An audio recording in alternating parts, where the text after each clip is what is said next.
On va laisser la parole à notre ami Serge. À présent, à Muriel Matonnet, qui est une amie, qui est une leader en chirurgie viscérale, qui est professeure ou professeure, longtemps CNU. Le sujet qu'on lui a donné, relations interprofessionnelles, a été bien choisi parce qu'elle s'occupe de beaucoup de choses au niveau de la profession, mais de la profession en chirurgie viscérale, mais également des autres. Et je laisse tout de suite la parole. Bonjour Madame Matonnet. Est-ce que vous pouvez ouvrir votre micro et partager votre communication, s'il vous plaît? Mon micro est ouvert et donc... Merci. Bien sûr. Ça sera une communication courte, mais et puis j'ai eu l'impression que ça va peut-être pas être tout à fait comme les autres, mais le sujet était difficile. Hein. Je ne remercie pas M. Rohr, hein, là, à ce niveau-là. Nous vous félicitons d'avance, alors, dans ce cas. Théorique, c'est bon, vous me dites si c'est bon. Hein. En fait, il y a un souci d'affichage, il n'y a que la moitié de votre PowerPoint. Ce que je vois, je ne sais pas pourquoi. Est-ce que vous pouvez essayer de lancer le diaporama pour voir si c'est un problème qui vient de chez vous? Sur le petit sablier en bas à droite de votre écran. Et le problème, c'est que je n'ai pas accès à mon bas à droite. Madame Matonnet, c'est bon. Comme ça, c'est bon, oui. Même vous pouvez faire défiler les slides comme ça. Oui, le papier. Là, hop, vous l'aviez là. Oui, certes, mais moi, là, j'ai un écran noir. Alors, j'attends que ça se remette. Voilà. Là, par contre, non, ça ne marche pas non plus. Là, ça ne va plus. Ah, qu'est-ce qui se passe là? Qu'est-ce que vous avez? Écran noir de votre côté? Excusez-moi. On n'a que le milieu, en fait. Vous avez? Que le milieu. Est-ce que tu as les diapositives sur ton écran? Madame Matonnet, on va passer vos diapositives. Ah, c'est bon, c'est bon. Là, c'est bon? Oui, c'est parfait, merci. Bon, je vous laisse supprimer parce que vous devez me voir, mais vous n'avez peut-être pas besoin de me voir. Non, c'est bien. Tout va bien, c'est parfait. Allez, on y est arrivé. Excusez-moi, je m'occupe peut-être un peu de la profession, mais je ne suis pas geek. Alors, relations interprofessionnelles, j'avoue d'emblée, je vais être très humble, que j'ai trouvé finalement un sujet assez difficile. Et je vais essayer de passer, si je peux, à la diapositive suivante. Voilà. Parce que dire relations interprofessionnelles, c'est quand même être pluridimensionnel. Si on place, et vous voyez, j'ai mis pas le chirurgien au centre. Le chirurgien, c'est un tout. J'aurais pu placer l'homme au milieu, c'était pareil, homme-femme, ou pas de genre. Donc, c'est une représentation de la profession. Et j'ai trouvé cinq grandes professions. J'ai mis l'encadrement, la gouvernance des étudiants, le personnel médical, c'est-à-dire tout ce qui est collègues, médecins de ville, le paramédical, mais on aurait pu en mettre beaucoup d'autres. Et l'interprofessionnalité, c'est finalement être dans cette interface avec des personnalités de cultures différentes, de niveaux différents, de vocabulaire différents. Alors, est-ce que l'on est différent dans cette interprofessionnalité? Il est sûr que les relations impactées par la part des femmes dans chaque secteur. C'était la première réflexion qui m'est venue parce que le chirurgien, je n'ai pas dit la chirurgienne, parce que je me considère, et vous l'avez bien compris, comme un chirurgien comme les autres, hommes ou femmes, c'est pareil. Nous sommes catégorie A. Et là, j'ai pris juste les chiffres clés de la fonction publique, ce n'est pas le problème, vous avez tout, hein, l'hospitalier, c'est en orange. Et ces diagrammes non plus, parce que la fonction publique territoriale, ce seront nos directions. C'est pour ça que je l'ai bien aimé, c'est tous nos directeurs adjoints, DAF, etc. Et puis la fonction publique d'État, ça va être le directeur général, en CHU. Donc, finalement, ça regroupe un petit peu ce qu'on a à faire. Eh bien, nous, on est là, on est catégorie A. Et on va beaucoup avoir affaire à des catégories A, B ou C, où, comme vous pouvez le constater, on va parler majoritairement à des femmes. Donc, comment sommes-nous perçus et par les hommes et par les femmes? Et qu'est-ce qu'on attend de nous comme leader idéal?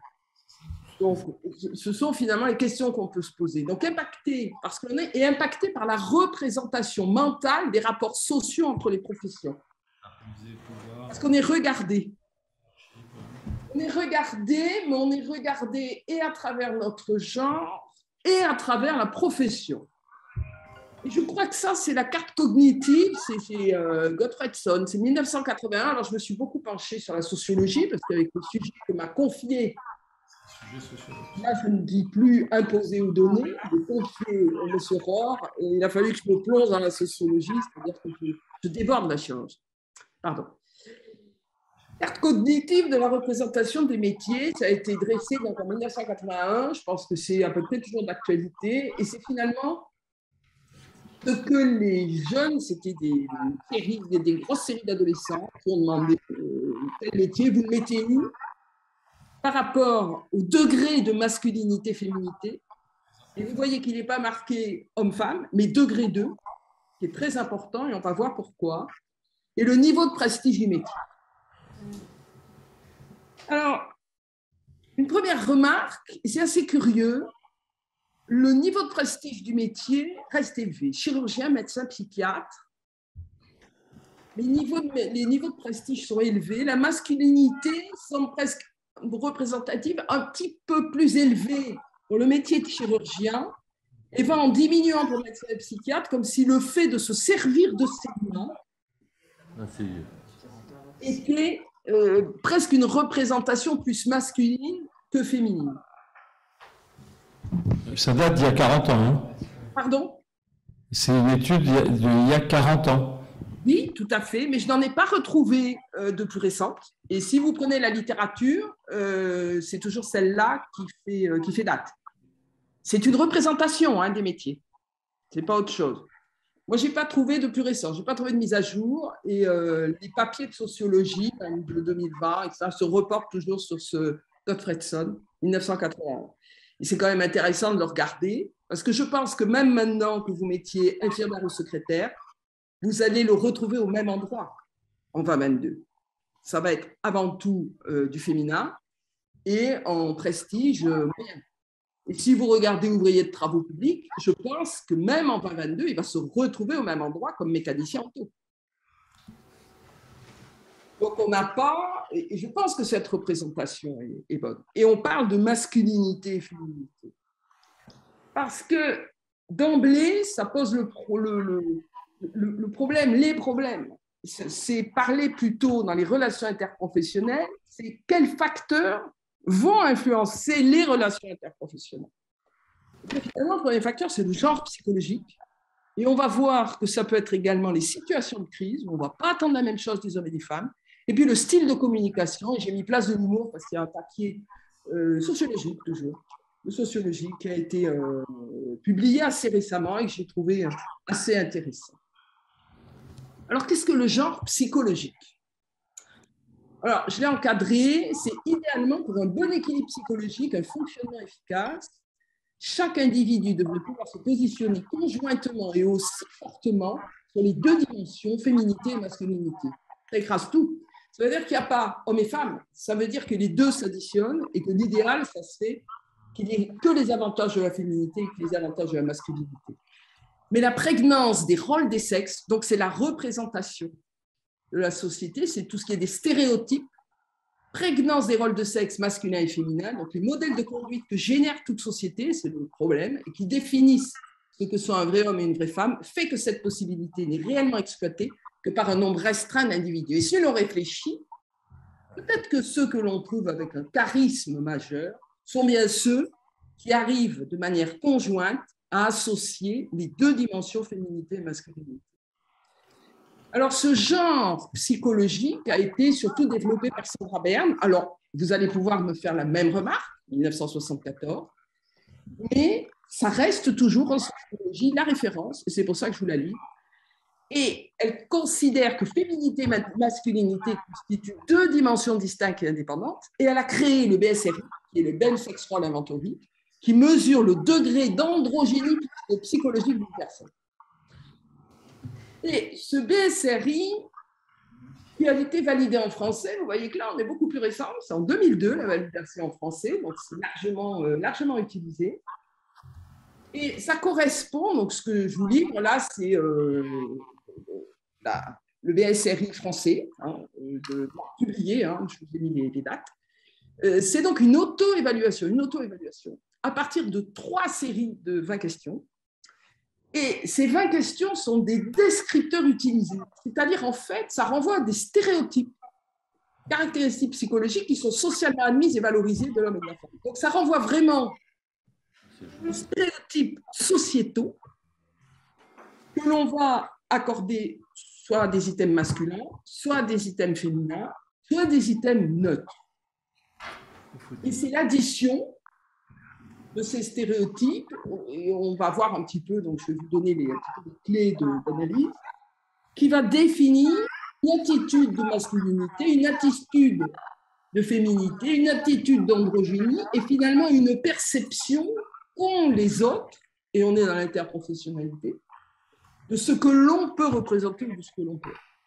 Vous voyez, dans les items neutres, digne de confiance, jaloux, amical, inefficace, etc.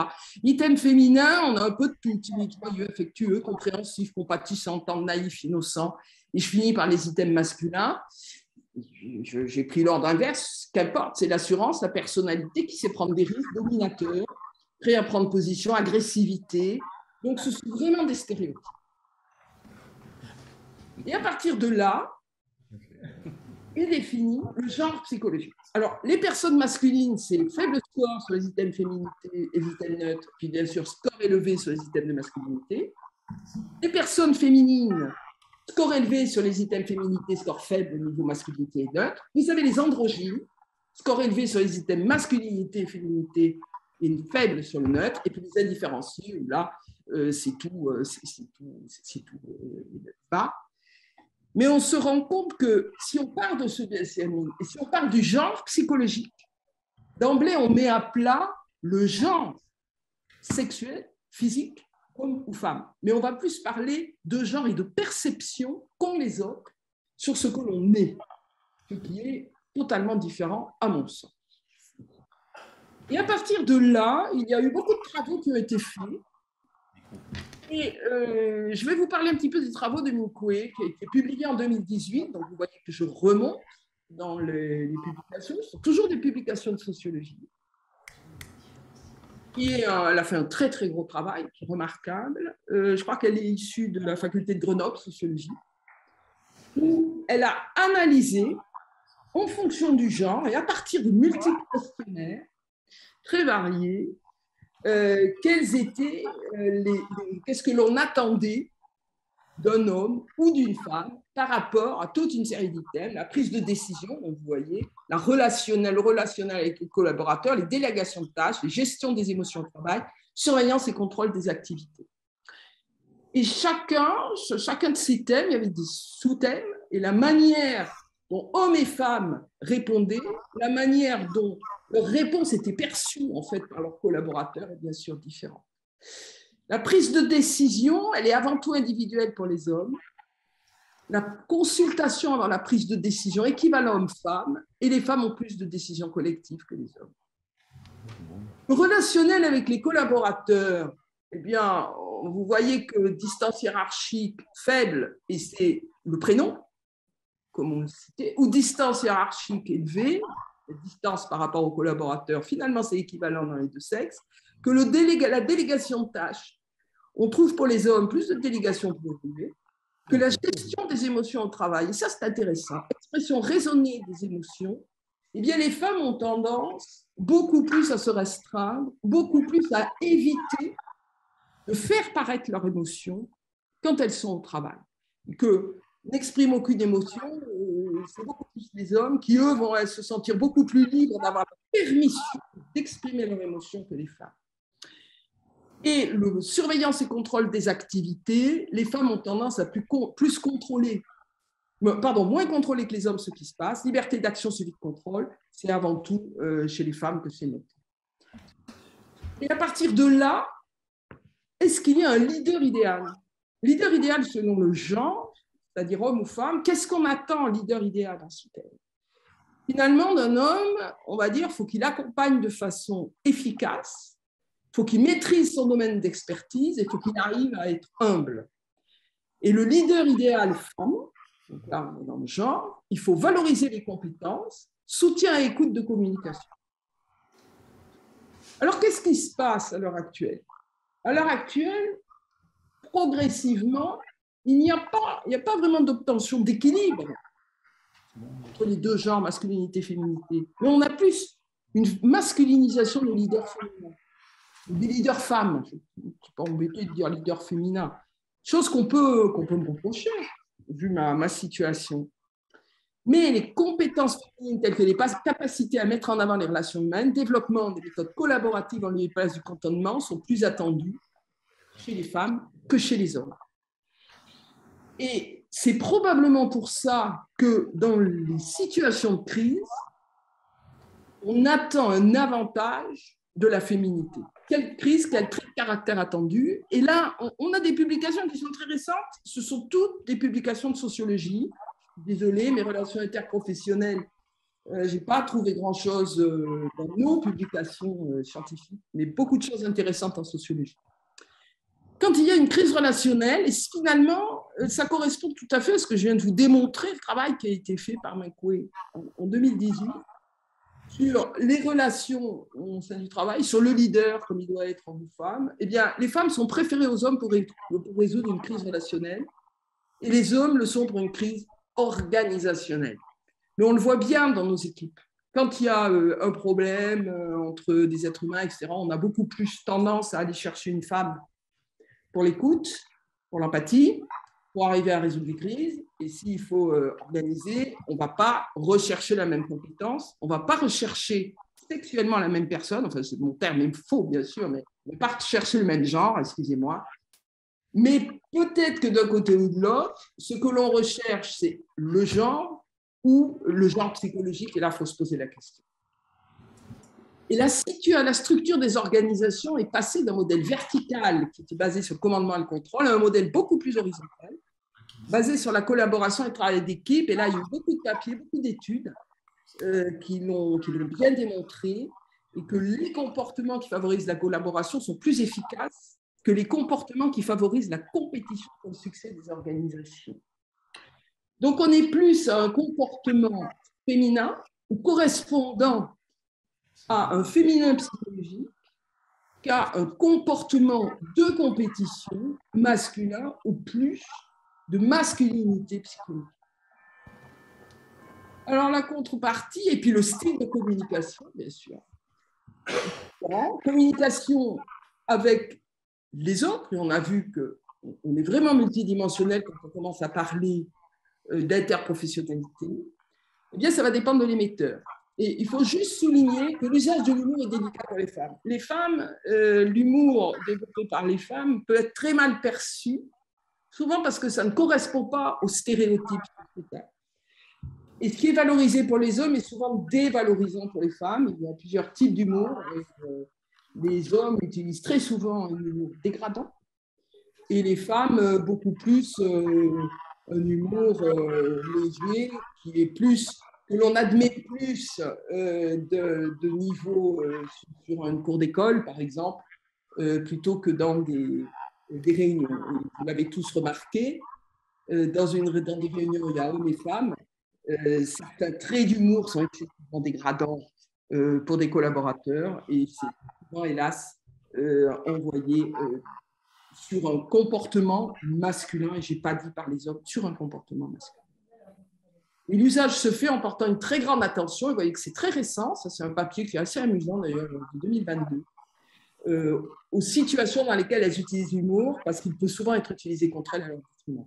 Et c'est vrai que les femmes, et c'est un papier qui correspond, il y a tout un panel de femmes leaders, dirigeantes, pas spécialement dans la médecine, il y en a dit sur L'Oréal, etc. Quel type d'humour est-ce que vous avez, etc. Et on se rend compte que autant un homme ne va pas faire attention, il va utiliser l'humour, enfin, une femme, dans son style de communication, va beaucoup se restreindre. Alors, et ce sera ma dernière diapositive, c'est un petit peu le SWOT, chirurgienne et relations. Et vous voyez que là, je n'ai plus dit chirurgien, j'ai bien dit chirurgienne, parce que c'était la question qui était posée. Et relations interprofessionnelles, et bien finalement, un savoir et savoir-faire équivalent. Parce qu'on est équivalent, on est femme. Certains métiers sont considérés comme devant faire appel à des qualités ou des traits de caractère. Et là, on est en plein dans le stéréotype socialement attribué à l'homme. Et certes, le diagramme que je vous ai montré est daté, mais il reste encore actuel. Parce qu'il y a toujours ces stéréotypes de société attribués à l'homme, l'esprit de compétition, l'analyse, l'aptitude à décider, la crise organisationnelle, on va plutôt aller chercher. Non.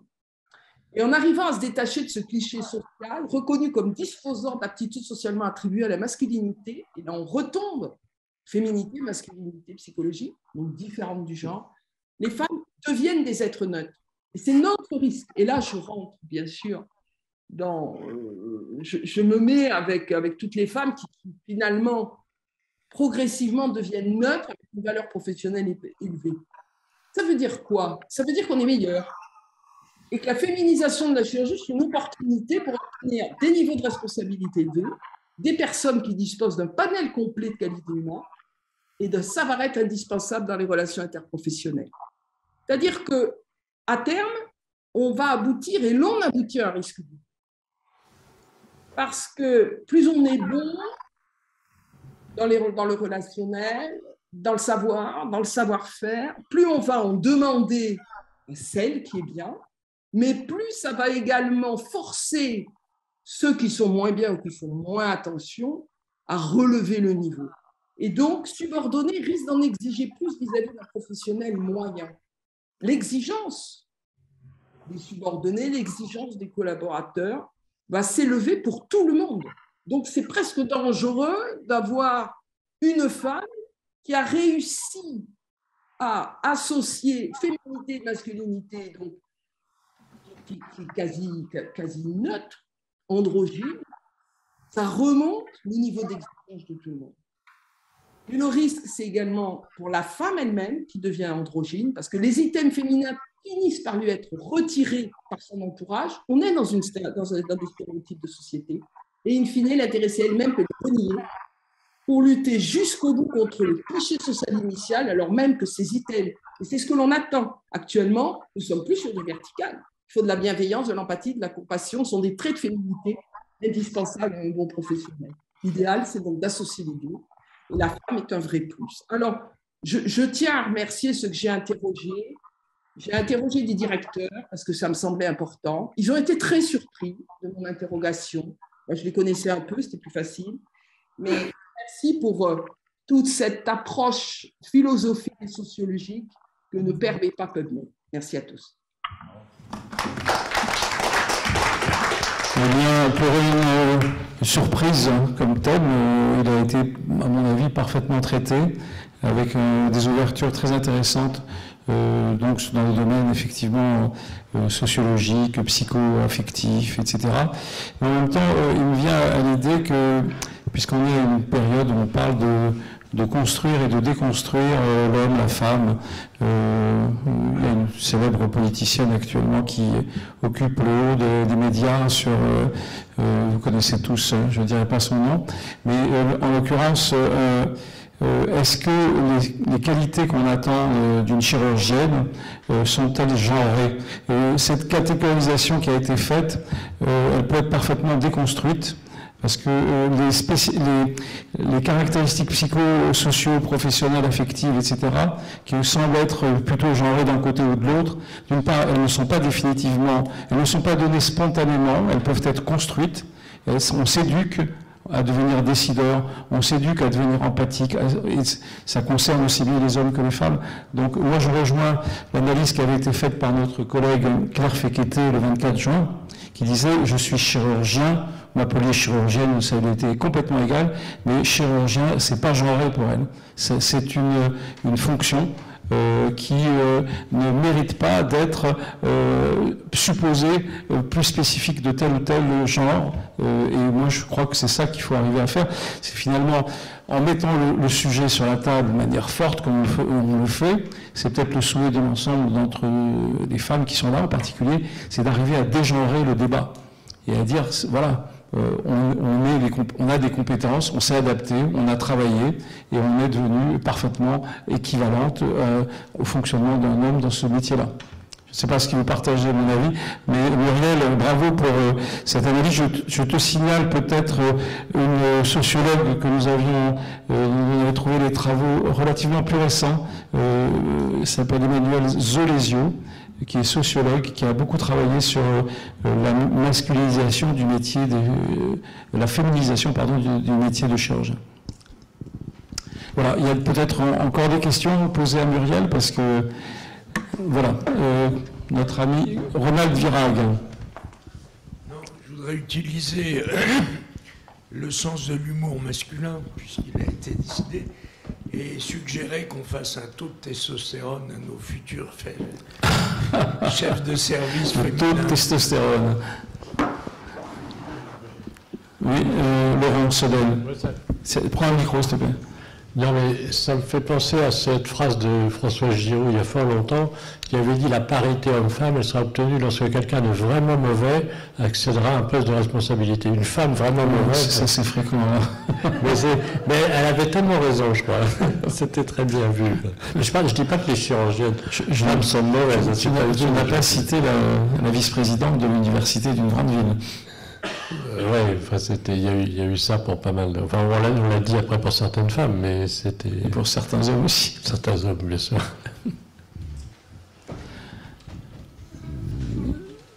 Jean-Pierre, Rosaldo, une question encore Oui, c'est une question.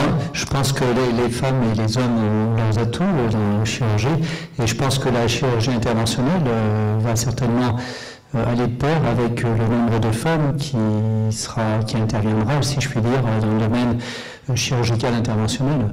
Et je pense que les hommes et les femmes auront toujours des différences. C'est pas forcément une pénalisation pour les femmes et les hommes.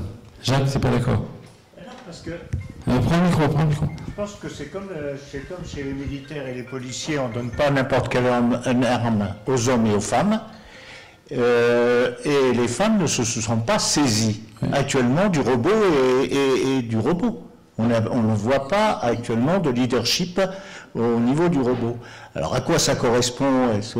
Encore une fois, je pense qu'il faut réfléchir, il faut le noter.